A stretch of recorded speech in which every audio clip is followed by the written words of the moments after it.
título de la charla de hoy es El sentido del deber ser. Yo coloqué este título especialmente hoy debido a todas las situaciones que estamos viviendo a nivel país, planetario, a nivel interno, de nuestro propio mundo interno, ahí donde somos los únicos que podemos ver qué realmente está sucediendo en nuestra vida. Porque nosotros hoy en día estamos en un mundo en el cual se están exigiendo muchos derechos y muchas regalías, ¿ya? Que si bien en el fondo estas cosas son muy positivas para todos los seres humanos, pero también existen deberes. Y nosotros acá estamos trabajando los deberes para trabajar sobre nosotros mismos, en la formación de nuestra propia esencia, de nuestro propio yo. Desde el punto de vista del trabajo hermético, nosotros lo que estamos haciendo acá es formar nuestra propia individualidad a través de un proceso reflexivo y consciente. Y este en realidad es un proceso de purificación, ¿ya? Pero no hablo de la purificación santona que se habla sobre las personas religiosas, no. El proceso de purificación es un proceso que tiene que ver con ir desmalezando nuestro propio mundo interno, ¿ya? Porque el trabajo espiritual se refiere a no esa pureza angelical que llaman algunos, sino que a la pureza del ser. Nosotros vamos a estar siendo sometidos constantemente a muchos desafíos, a muchas cosas. Sentimos muchas cosas y también tenemos muchos defectos. Es ahí donde nosotros tenemos que pasar por este proceso de purificación para formarnos a nosotros mismos. De eso se trata este trabajo. Y esto se realiza solamente venciendo determinadas pruebas. ¿Qué son las pruebas en realidad? Las pruebas, digámoslo así, que son como la materia prima necesaria para formar el yo. En delante estábamos conversando fuera de la charla sobre un libro que escribió el maestro Ramaz, que se llama Desafíos. Todavía por ahí se pillan en algunas librerías que lo puedan tener en exposición.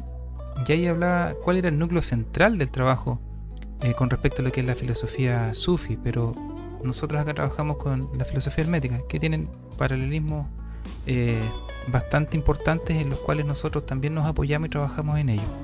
Por eso él llegó a esa cercanía con el sufismo, porque al final ambos buscamos lo mismo, buscamos la formación de nuestro propio yo.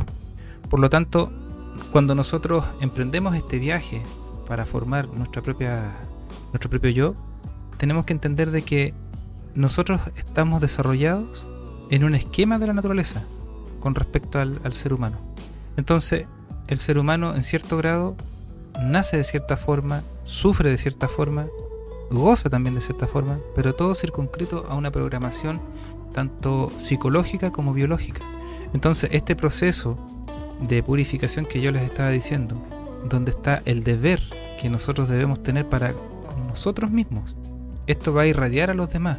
Por ejemplo, alguien que sé yo, fue padre ahora hace un tiempo, cosas así, mientras más purificado esté en ese sentido de liberarse de sus propios defectos, de sus esquemas, va a poder criar a su hijo de una forma totalmente distinta. Le va a poder entregar cosas muchísimo más valiosas que las que tenía antes, porque se salió de ese esquema o le dio conciencia a aquellas cosas virtuosas que tenía. De eso se trata esto, se trata de ir comprendiendo todas las responsabilidades que tenemos por el hecho de estar vivos. El trabajo de la filosofía hermética no es irse a un monasterio ni tampoco retirarse de la vida social que todos conocemos. Se trata de que uno va formando su trabajo espiritual sumergido en esta vida. Se trata de que uno va viviendo la vida de manera más consciente. Cuando uno se refiere a vivir más consciente, se refiere a que uno se va dando cuenta de lo que realmente está viviendo, porque por lo general las personas vivimos de manera automática. Ponemos piloto automático en muchas cosas. De hecho, nuestro cerebro está configurado para muchos actos automáticos. Muchos de ustedes pueden manejar escuchando música y sin tener problemas, o de repente ni siquiera recuerdan cómo tomaron las curvas y lo tienen todo eso muy internalizado. Digamos que eso es parte de este esquema rígido que nosotros tenemos como seres humanos, que también evolutivamente nos sirvió para poder avanzar y llegar hasta el tiempo actual. Pero no menos importante es el hecho de que nosotros psicológicamente estamos programados. Cuando nosotros estamos pasando por una presión muy fuerte es cuando puede ocurrir esta gran oportunidad de romper el propio esquema mental, donde uno realmente puede vivir la vida a fondo. Ese trabajo se logra a través de la guía que hacemos a través de estas pequeñas charlas, pero la persona es la que tiene que hacer.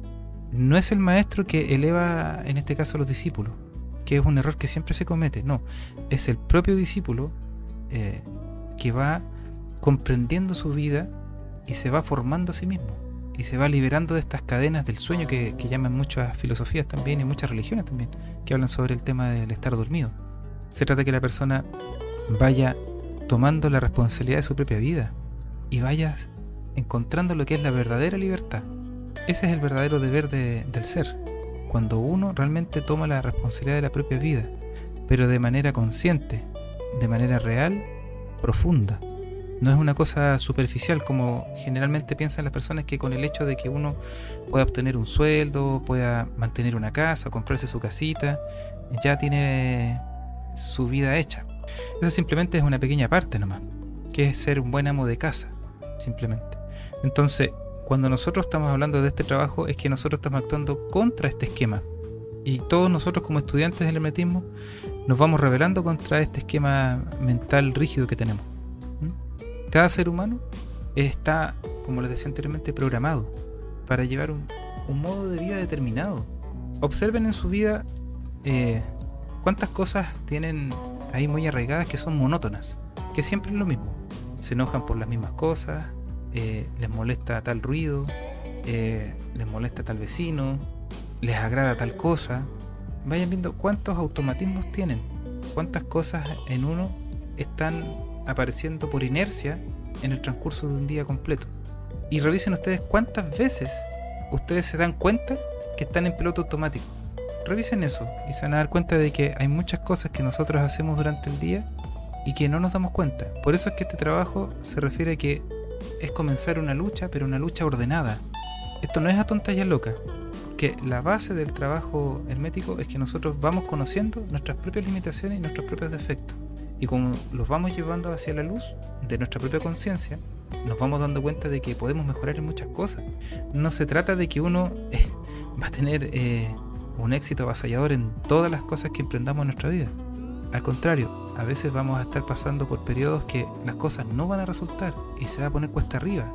La diferencia es que nosotros vamos a perseverar y vamos a comprender y vamos a sacar una enseñanza de aquello que estamos viviendo. Yo siempre he sido enemigo de la psicología esta positiva que está muy en boga hoy en día, porque le venden ilusión a las personas. No todo el mundo puede ser rico, no todo el mundo puede llegar a ser exitoso en todo lo que emprende, sino lo que podemos hacer es que intentemos las cosas y sacar una enseñanza de aquello, porque la vida es así. La vida no es así suavecita como la quieren pintar algunos. No, la vida es algo duro, y entender eso nos va preparando para enfrentar cosas cada vez más desafiantes, porque como estábamos hablando delante, la vida es un eterno desafío. Entonces nosotros tenemos que prepararnos para enfrentar cada desafío. Obviamente el último desafío es la muerte. Entonces cada vez que la persona rompe con este esquema, despierta un tanto, se da cuenta, es cuando la persona se va haciendo dueño de su propio vehículo físico, de su propio cuerpo. Ese es uno de los deberes que nosotros tenemos que conseguir. Cuando nosotros comenzamos a conocer cada vez más la maquinaria biológica que es nuestro cuerpo, cuando realmente siente hambre, cuando realmente siente sed, cuando realmente se da cuenta uno que está estresado por las vicisitudes de la vida y logra comprender todo lo que siente nuestro cuerpo, es cuando uno va avanzando en este camino espiritual. Se trata de que nosotros vayamos dándole conciencia a nuestra vida. Y repito harto esta palabra conciencia porque es súper importante que nos vayamos dando cuenta de que nosotros siempre vivimos en un estado de vigilia carencial. No nos damos cuenta de las cosas que estamos viviendo, ni de los desafíos por los cuales estamos siendo sometidos. Y las cosas se nos van repitiendo una y otra vez, porque siempre ocupamos los mismos esquemas para resolver las cosas que son diferentes, que se tienen que enfocar de un ángulo distinto. Esos son deberes de nosotros. Y uno de los deberes, según yo, que son súper importantes, es que uno tiene que aprender a sufrir. Es algo sumamente importante. Y uno tiene que tener ciertas tareas para esto. Esto yo lo digo que es mandatorio, pero ustedes tienen que ir revisándolo en su vida y todo eso. Nosotros tenemos que ir trabajando por desprendernos de aquellos falsos sufrimientos. Porque hay que diferenciar entre los verdaderos sufrimientos, cuando nosotros estamos siendo realmente desafiados, cuando aparece una presión en nuestra vida, cuando realmente nosotros nos sentimos un poco agobiados incluso. Que, ojo, estar un poco agobiado no es algo negativo. Cuando esto nos está sobrepasando es cuando ya empieza a ocurrir estrago y empieza a aparecer el estrés ya bastante marcado en nuestra vida. La idea es que nosotros no lleguemos a eso. La idea es que nosotros nos estemos dando cuenta de que estamos sometidos a una presión y le demos solución, pero una cosa a la vez. Por lo tanto, estas cosas que molestan para enfrentar los desafíos son los falsos sufrimientos, que pueden ser: las personas sufren por algo que ya pasó. Por ejemplo, hay gente que sufre mucho con sus padres o por los hermanos, amigos o qué sé yo, y hicieron mucho daño hace 20, 30 años atrás, y todavía sigue reviviendo esas cosas como si fueran hoy. Que eso ya no existe, eso ya pasó. También las personas sufren por algo que puede suceder y se pasan rollo. Hay gente que siempre vive proyectada en el futuro y piensa que van a pasar tremendas calamidades y al final nunca pasa nada. Lo sobredimensionó, lo sacó de su real dimensión las cosas. A veces también las personas sufren por algo que se inventan. Qué sé yo, una persona a veces puede ser incluso hasta hipocondriaca y se inventó una enfermedad y la persona sufre, realmente se siente enfermo. ¿Ya? Ahí ustedes pueden ver qué otras situaciones pueden hacer dentro de su vida. Lo otro es sufrir al hacer resistencia a la situación real que apareció por causas naturales. O sea, negar aquella situación difícil que estamos viviendo. Eso también provoca un sufrimiento. Nosotros tenemos que aceptar las cosas que nos están pasando, pero eso no se refiere a resignarse, sino que cuando uno acepta las cosas es cuando uno va comprendiendo que está siendo desafiado. Eso es todo, en resumen.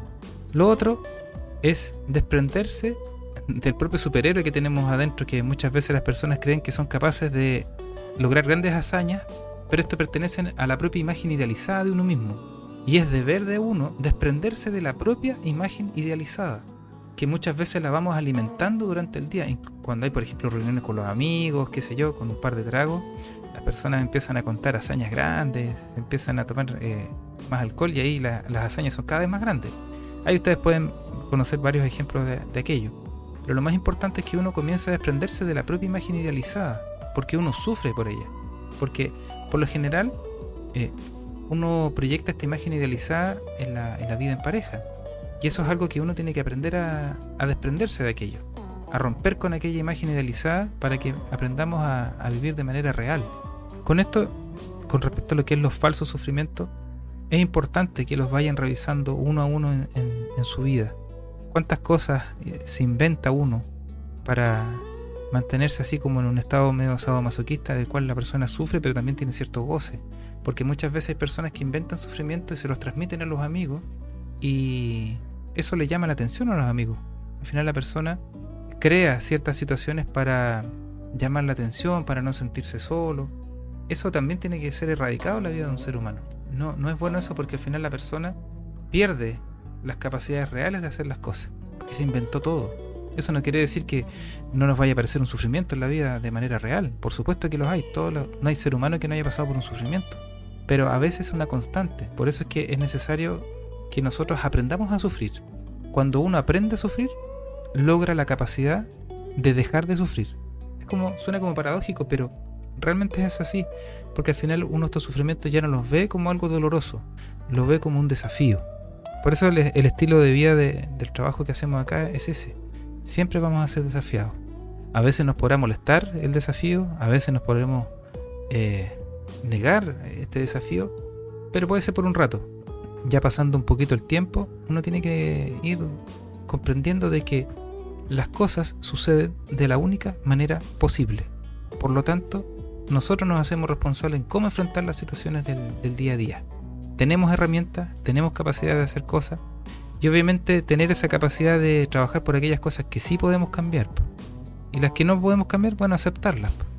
Es algo difícil en la vida de nosotros, porque hoy en día, si ustedes ven desde la televisión, las redes sociales, hay mucha gente que muestra mucho éxito, pero a la larga no es tan así.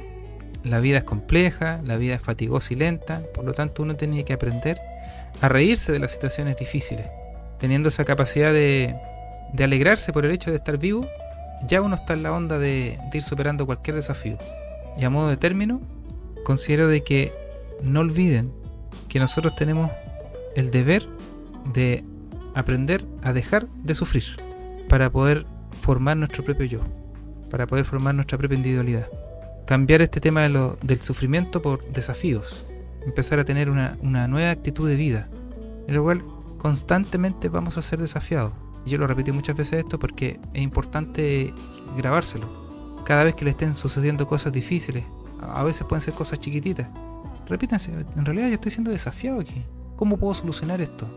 Y si no tiene solución, bueno, asumir el costo de aquello que está sucediendo.